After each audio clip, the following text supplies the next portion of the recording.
I'm Gilbert Cruz, editor of the New York Times Book Review, and this is the Book Review Podcast. This is our final episode of the year. We're going to be taking off the next couple weeks for the holidays, and we look forward to being back with you in early January 2024. Before then, however, we have a wonderful conversation about one of the year's big books, James McBride's The Heaven and Earth Grocery Store. We heard in the comments to our various year-end pieces how very many of you love this book, and so we gathered a panel of editors here from the Book Review, MJ Franklin, Elisabeth Egan, and Joumana Khatib, to talk about it. I gave them all the keys to the podcast, and they brought it back in one piece. I will put the obligatory spoiler alert right here. This is a full discussion of The Heaven and Earth Grocery Store, and if you're planning on reading the book, or if you're in the middle of the book, no problem, just save this episode and come back and listen when you're done. My name is MJ Franklin. I'm an editor at the New York Times Book Review, and I am joined by Liz Egan, a fellow editor. Hello, Liz. Hi, MJ. Thank you for joining us. Thanks for having me. Also with us is a familiar voice, if you're a longtime listener, Joumana Khatib, another editor on the desk. Hi, Joumana. Hey, MJ. So we had some downtime in December, and we're recording in the middle of the holiday season, and that's good for two things. One, is it good for friends and family, catching up, time for togetherness, and it's also a great time to catch up on a bunch of books that you have heard about, maybe haven't read, and we decided to combine the two, and for the special episode, we're doing a book review podcast book club discussion of The Heaven and Earth Grocery Store by James McBride. We thought this would be great for a book club discussion for a few reasons. First is it's gotten a ton of acclaim. Our review was a rave. It's appeared on a bunch of year-end lists, including our 100 Notables lists, and then also it's selling like hotcakes. It's been on a ton of bestseller lists. I actually, on the way here, saw someone reading it on the subway, and I did not take a picture because I didn't want to be creepy, but if you were on the Uptown Q this morning, I saw you, and I saw you reading this book, and it took a lot out of me to not say, hey, we're talking about this later today. Tune into the Book Review podcast. For misconnections. Exactly. Yeah. And so that combination of critically acclaimed, very popular, seems ripe for discussion. And so we have this all-star lineup to talk about this book. But before we dive in, I think we should set up what this book is about. I'm going to throw it over to you, Joumana. Can you give us a quick, 1-minute elevator pitch synopsis of what this book, The Heaven and Earth Grocery Store, is about? Yes, absolutely. With pleasure. And I'm even going to do it without spoilers, even though personally I love spoilers. So you might know James McBride, who's the author. He won the National Book Award for The Good Lord Bird, which has been turned into a really great miniseries. I love his memoir called The Color of Water, which is about growing up in Red Hook as one of 12, born to a Black father, a white mother who grew up Jewish and converted and literally started a church with her first husband, a wild story. So he's so good at this. He's just amazing at storytelling. I love his ear. I love how he writes voices. He comes up with characters that are totally idiosyncratic to James McBride. And all of that is here in The Heaven and Earth Grocery Store. So this is his 8th book. It opens in the 70s when you discover, you alongside some construction workers discover a skeleton in the bottom of a well. But it's a bit of a teaser because the real story starts decades earlier in the 20s in this tiny town in Pennsylvania. It's a little neighborhood of Pottstown, Pennsylvania called Chicken Hill, which is home to immigrants, a lot of Jewish immigrants. There's a pretty big Black community. It's this beautiful community that's home to people from all walks of life. They fight, they fall in love, they squabble. It's great. And everybody in the community really does get her due in this story, but to the extent that we have a hero and heroine, it's Moshe and Shona Ludlow. Moshe is a Jewish immigrant. He runs a wildly successful theater and dance hall in town. And part of what made him so successful is that he's quite progressive, right? He was like, if I do more than book klezmer music, and if I get some really popular Black acts in here, Chick Webb, talent that really resonates with the community, I'm going to make a killing. People are going to feel very comfortable here, right? It's actually in a spirit of inclusivity. And Shona is his lovely wife. If you want to talk about a formidable character, she is it. So Moshe runs the theater and dance hall, but Shona is the boss of the Heaven and Earth grocery store, which is, of course, how we get our title. And this is a lovely place for her to really show off her generosity and her grace. But they are a lovely couple. They are strengthened by being together. And the whole community really gets involved when there's a bit of a crisis. It turns out that the state is looking for this disabled Black boy named Dodo, who is sweet and has a heart of gold. The state wants to put him in this horrible penitentiary, and all of Chicken Hill bands together to try and protect him. And that's the real narrative thrust of the book. So quite a lot is going on. Yeah. Everybody get all that? And I want to add that Moshe decides to integrate his dance hall at the urging of Shona. That wasn't totally his idea. It was his wife's idea, as some of the best ideas are in this book. There's so much going on in this book. Like that synopsis, the fact that you were able to condense it to a minute or two is so impressive because this book sprawls and sweeps and all of that stuff.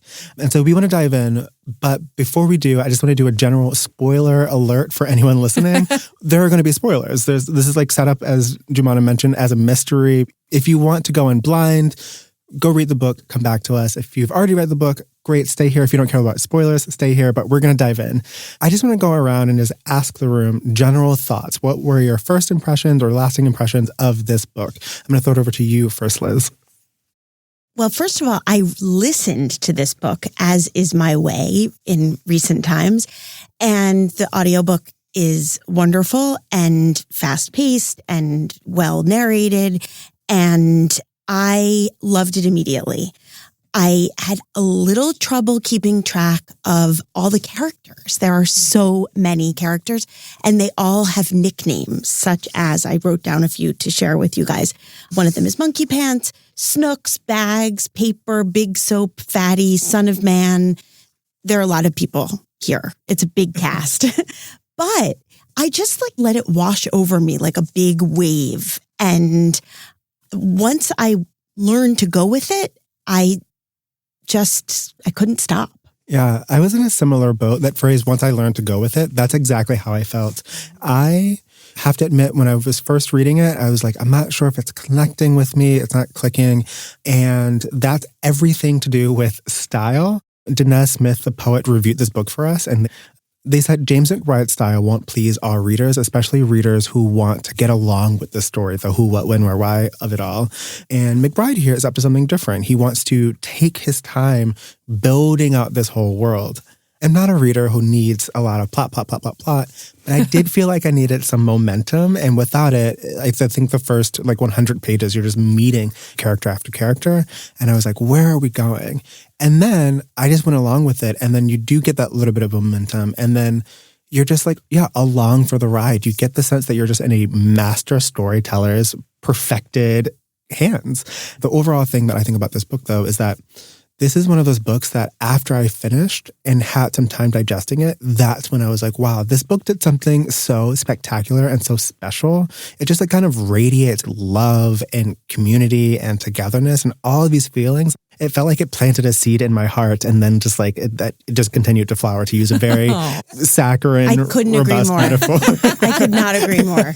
I already used the wave metaphor, so we might as well just go with all of them. I also thought of that part of it when you go hear an orchestra play, the tune when they're tuning up or before they actually start, and you hear all the different sounds of the instruments, and then it all comes together when they start playing. This book is a lot of that sound of when they're tuning, if that's the right expression. It makes total sense. He's so good at that. He in particular is so good at that. And I think that is I'll be honest. I started this book, I put it down, came back to it a couple months later because I love James McBride. I was obviously going to read this book. I would listen to him take me on a guided tour of my local Key Foods, right? Yeah. And if you're listening, James, I am available.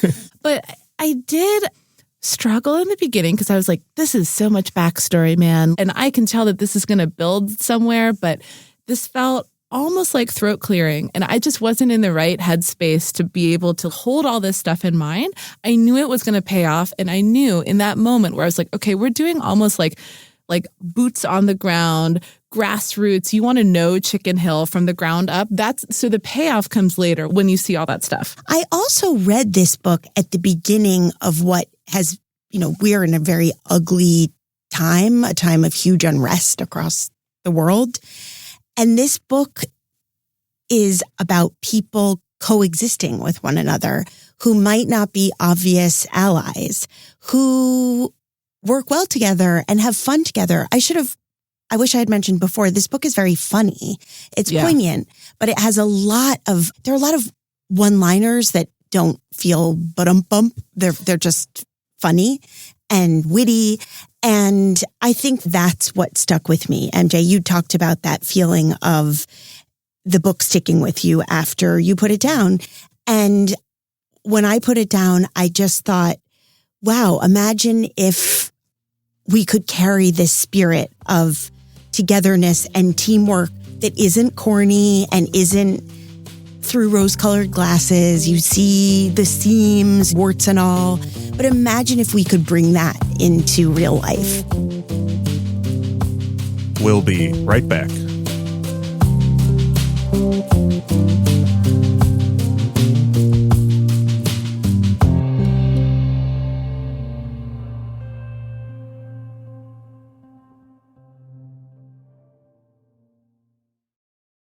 Welcome back. This is the Book Review Podcast, and I'm Gilbert Cruz. Let's turn again to our group discussion. A lot is going on in this book. We have the founding of Chicken Hill. We have the founding of Moshe and Shona and their family, the way that they're kind of with this grocery store, with this theater, serving the community. You have the mystery of Dodo. Who is going to protect him? Who's going to keep him safe from this institution? Why are the authorities on his case? And how do they know to keep following up? Who is leaking? Then you have the mystery of this well. And then you have so many character backstories as well. A lot is going on. What, if anything, stuck out to you in this reading experience? What was it that you glommed onto that pulled you through this book that you think of first when you think of this book? I'm going to throw it over to you, Liz. To me, it was the message of human beings, in some cases, perfect strangers to one another and polar opposites in many ways, working together and coexisting. And there's a strong message of teamwork, but James McBride never editorializes about it. He just nudges you along and shows you this better way that we could all be. This is why I think this book is connecting with so many readers now, which is that it does have this very wholesome, very earnest, very necessary moral about togetherness, about community. That's the word I've seen come up time and time again.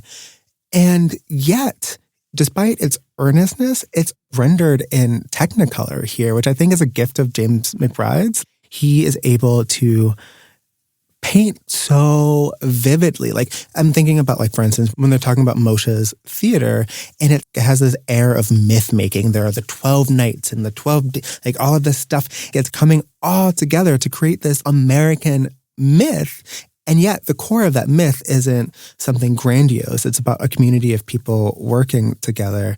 I agree with all of that. And I actually was thinking about Chicken Hill, which I really felt that I could visualize in totally granular detail. I was thinking about it almost like a diorama, not like the dioramas that I was making in elementary school when I had no motor skills, but a very rich, not a shoebox, right? I would pay so much money to see that diorama of Chicken Hill.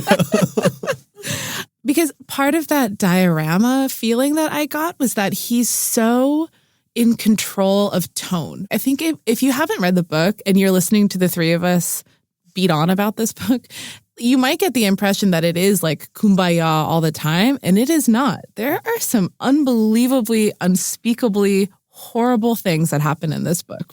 This whole institution where the state is trying to send Dodo is horrific, and even more horrific than you can imagine just from the outset. And there are some very difficult scenes. Part of what gives this book its energy is the way that James McBride is able to leverage humor, genuine humor, not shticky, not as Liz says, with these really horrible moments. Like the aperture can widen and tighten, and that makes it really engaging to read. And then I want to throw the same question that I posed to Liz over to you, Joumana. What in this story is your anchor? Is there a storyline, a character, an idea that kind of pulled you through? What were you thinking about as you read? There's a moment, maybe 2/3 of the way through the novel, where there's this sort of discussion. There's a lot of crosstalk. And at one point, and I'm summarizing, one character says, "I'm sorry, why are we so worried about a bullfrog in the mikveh?" And that's me through most of this book. And it did give me the permission to be like, you know what? We're going to have some faith in McBride, in this story. We're going to have faith that this novel is going to reveal itself to me, even if I am feeling a little lost at points, even if I don't feel that I am like doing my A+ reading and keeping up with every single narrative thread. I'm going to have the faith that this book is going to resolve and I will get this at the end.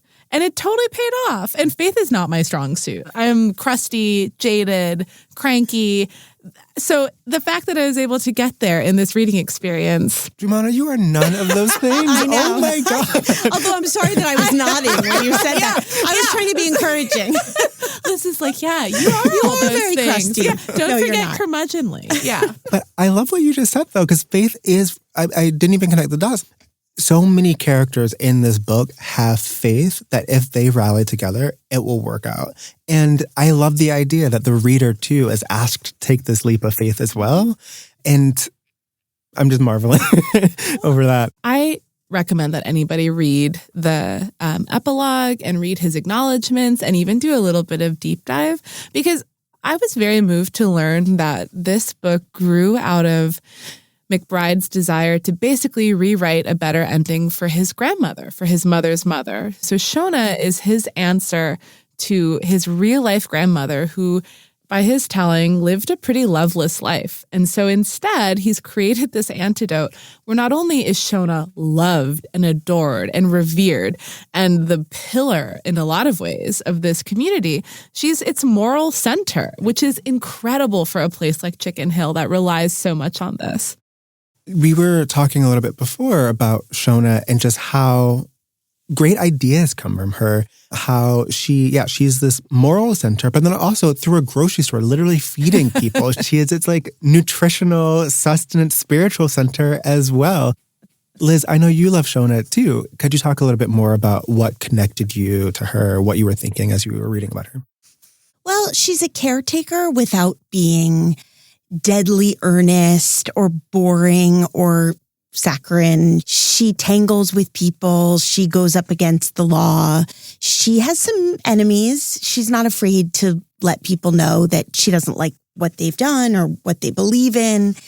And yet she runs this grocery store and there are all these people who come in and they get their daily provisions.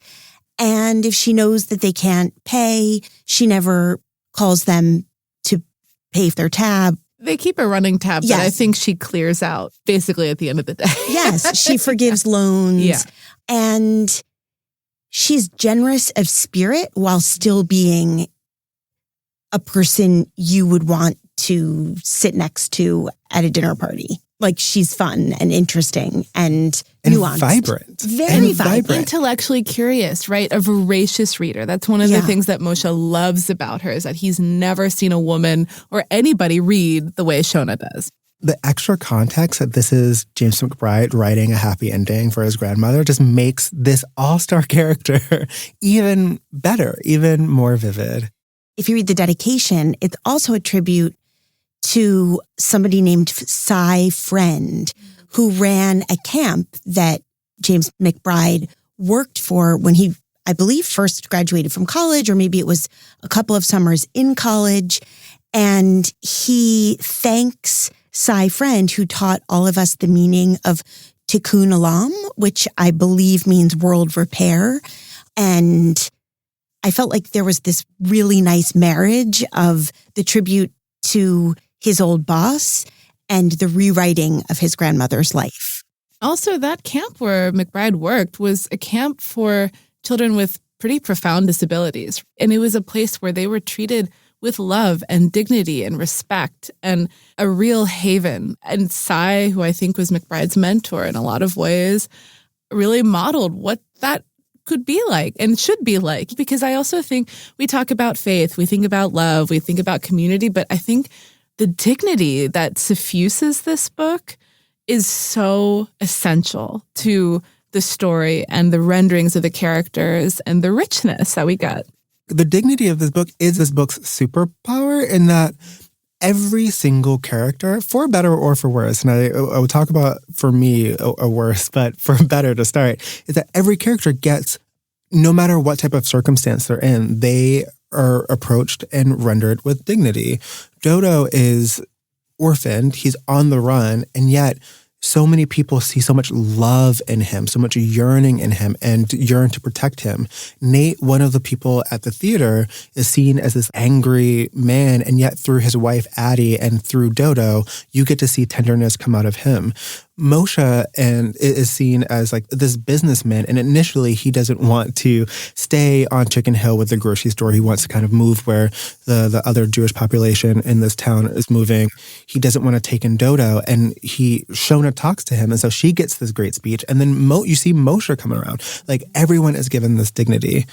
For me, though, the uncomfortable part is that the book asks you to empathize with some people that seem above sympathy and empathy, one of them being this incredibly racist doctor who talks about how much he doesn't respect Black people. At one point, he tries to rape Shona after she passes out. It was, for me, like an uncomfortable extending of that grace to someone who we see repeatedly does not extend it back. How did you feel about that?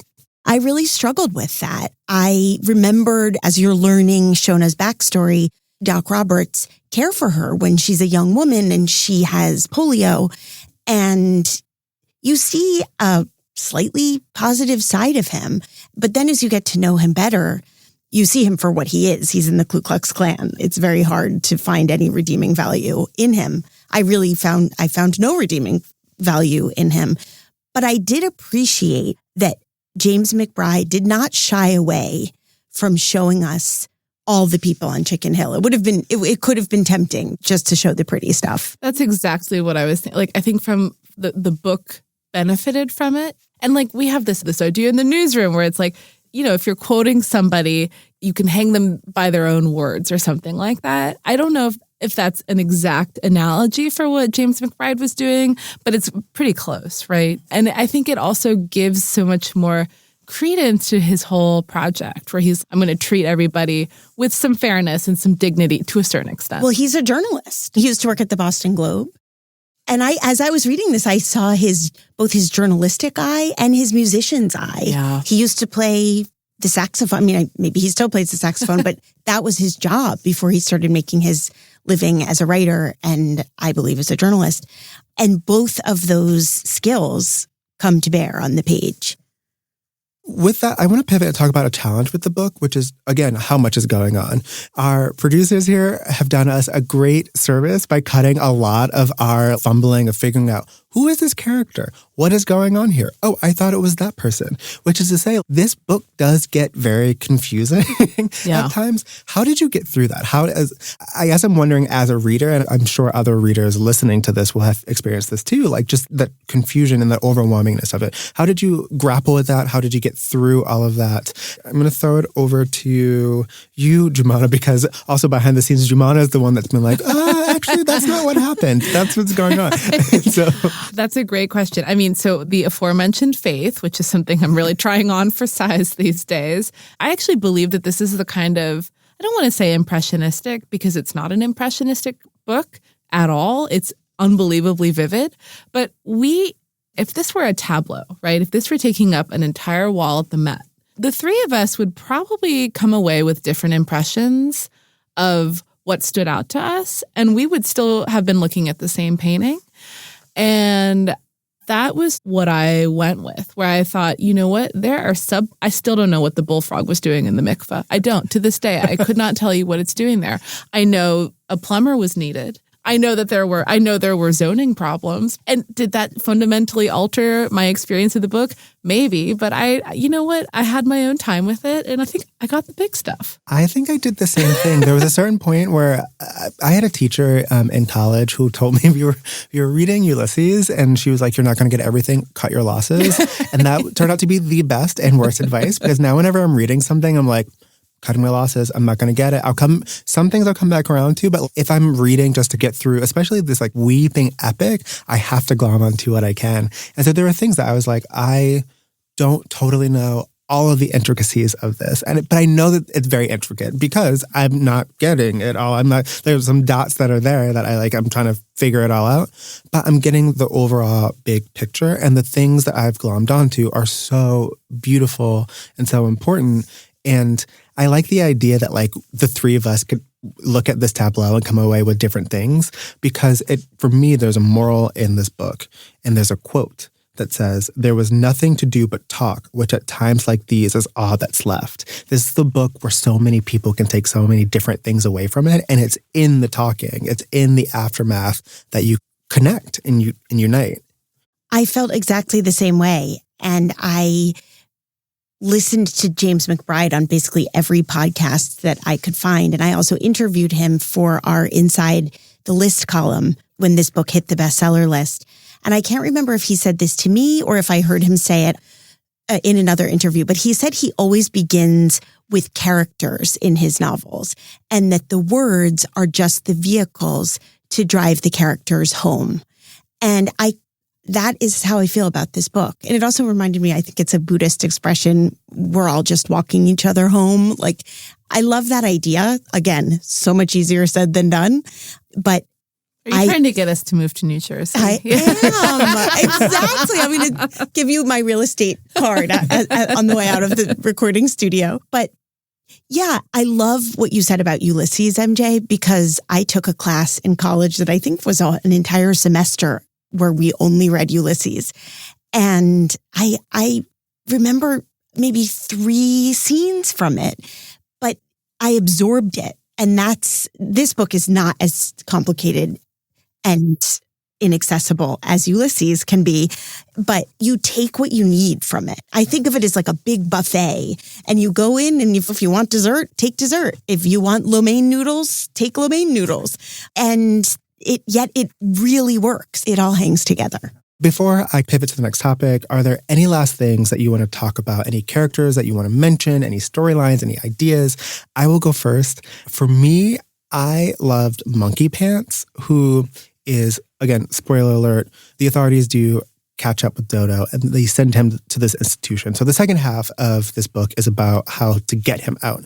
And while in that institution, Dodo meets this kid, Monkey Pants, who, I don't want to go too into it, is just this lifeline. That's what he is in this institution. He is the person that Dodo is able to communicate with. He makes this incredible self-sacrifice. What I loved about this storyline and about Monkey Pants is I am a sucker for a little bottle episode, as it were, of like this complete filled arc that is nestled in the middle of a book. And you root for this other side character. He comes, he makes a big flash, he goes. For me, it's actually, I thought of, I think it's Young Griff and the Nickel Boys, where again, in an institution, you meet this other side character. There's something that's so heartfelt. And so maybe it's because he is so fleeting in the story. He just made such a beautiful and lasting impression on me. So I didn't want to end this episode without mentioning Monkey Pants. I just wanted to make a final comment that this book, to me, feels like it has all the great elements of one of my favorite movies, which is Ocean's 12. Tell me more. In the sense, okay, the other thing I want to advise readers of is that all these storylines actually do converge on the same day, much like a heist headed up by Danny Ocean, except this actually has a much more strong moral. But even like, one thing that I will always love a good eating scene in fiction. I always have my antenna perk up, and I have never read a scene like the one I read in Heaven and Earth grocery store about sweet potato pie. There are 2 slices of sweet potato pie. This woman, she was one of my favorites. She comes in maybe 2/3 of the way through. What she's able to do with sweet potato pie as she's eating it is nothing short of brilliant. That's all I'm going to say. So you heard it here first, readers, the sweet potato pie scene. Yeah. If you like Ocean's 11 or 12, we'll talk later. Well, Joumana, your food scene is my death scene. I don't love a death scene, but in this book in particular, since we're doing some spoilers, about halfway through the book, Shona dies and her shadow falls over the rest of the book. So she doesn't completely go away. But can I read one tiny passage from the part where she dies, which I think is really beautiful? I promise it's short.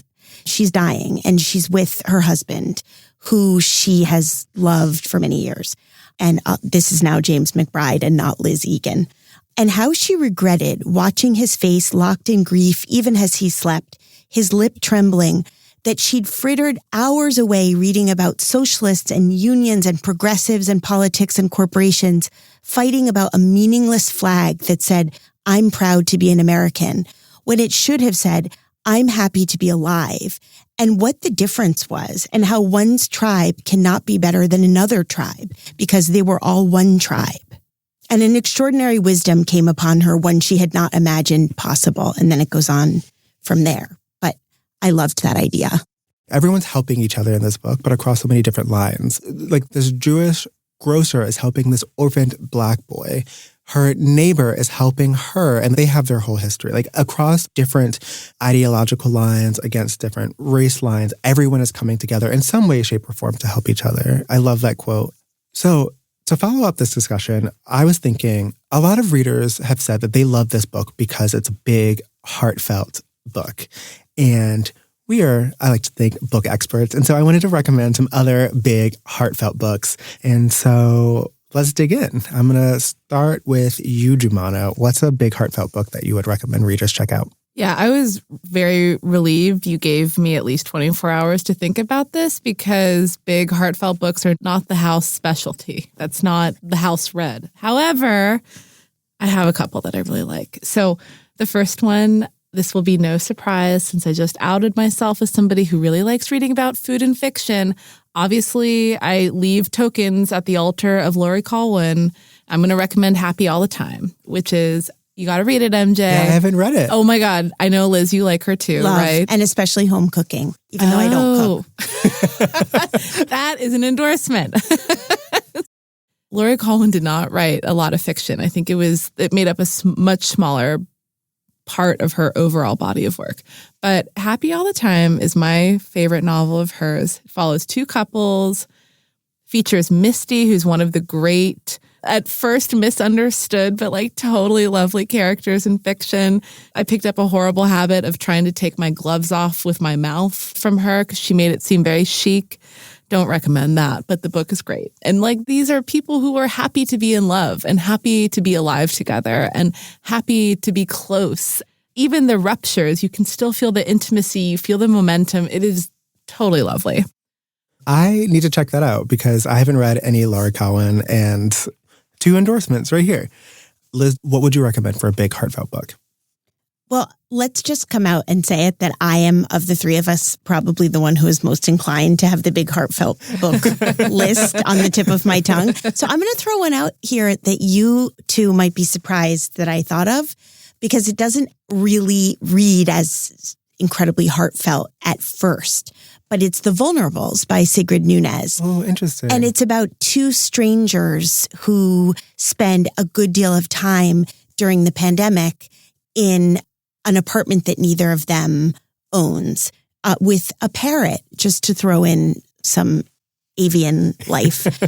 And as one might expect, they brush up against one another and shatter the expectation. Well, you only hear it from one perspective, but the narrator realizes that this young college student who she's been thrown together with is not exactly who she thought he would be.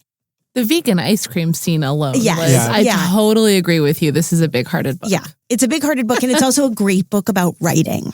I going to follow that up with a recommendation. I feel like this is like passing the baton because we started off talking about food. We talked about the vegan ice cream with the vulnerables, and that's a pandemic novel, which brings me to my book, which is Tom Lake by Ann Patchett, which is a pandemic novel. It is about a family at the start of the pandemic. They're sheltering in place on their farm in Michigan. They have a cherry farm. And to pass the time, the mother of this family is telling the backstory of this great romance she had with a now famous actor when she and he were younger. What I loved about the book is that it is a pandemic novel. And when I first picked it up, I was like, I don't know how much more thinking about this pandemic I can do. My heart felt so heavy. But then it takes that premise that we all experienced and was so hard and turns into this like lovely moment of family unity. It's about a family coming together and telling the story of their past and telling the story of this love and everyone kind of uniting and telling one story of this mom and basking in that and basking in their time together, forced as it may be. And so that was my big-hearted novel, this unexpected, lovely pandemic novel.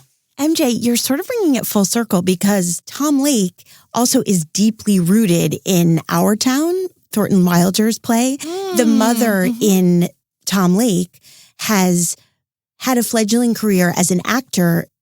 And during that career as an actor, she only ever played Emily in Our Town.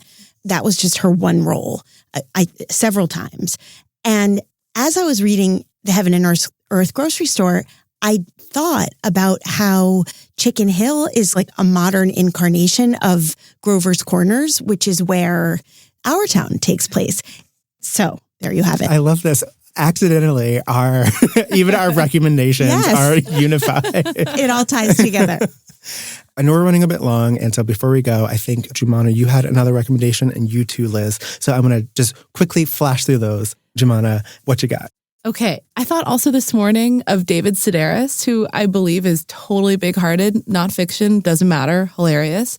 And then a recommendation from my mother, my mom. She reminded me of The Elegance of the Hedgehog, which is French canon at this point. I don't know. And it's about the inhabitants of an apartment building. We have a young teenager named Paloma, who's our guide. It's totally lovely. So that's another good one. Adding both of those to my reading list. What about you, Liz? I'm throwing out 3 titles. I won't tell you what they're about. They're big-hearted, and you can look them up. One is The Covenant of Water by Abraham Verghese. One is actually from 2022.